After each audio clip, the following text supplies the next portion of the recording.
She found herself smiling cruelly at her sister's predicament for some reason she couldn't quite fathom, though it made her feel a bit dirty once she'd managed to stop. What was wrong with her, that she got some kind of satisfaction from seeing Kalina squirm?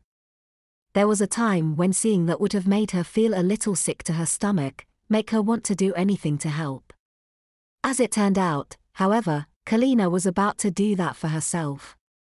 She raised her eyes towards the front of the class, apparently checking to make sure that the teacher's gaze was occupied elsewhere, then turned sideways, leaning out over the aisle to sneak a glance at the test on the desk of the inattentive boy next to her.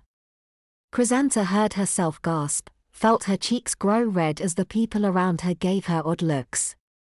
Kalina gave her one of those as well, after hastily resituating herself in her chair and scribbling down the answers she'd just found. Chrysanta knew she should say something to Mr. Matson, no matter how unpopular that made her with Kalina, but as she shuffled past his desk at the end of class, all she could bring herself to do was set the quiz down on the top of the growing pile and stop for long enough to get him to notice her. Yes.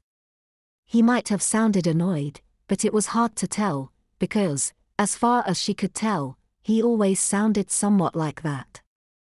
She meant to open her mouth, ready to do the right thing, but she couldn't even get that far, as all of her muscles seemed to tense up, starting with those in her jaw.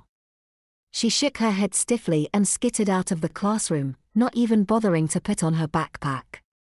She could still spot Kalina in the hall, walking and talking with one of her weird friends.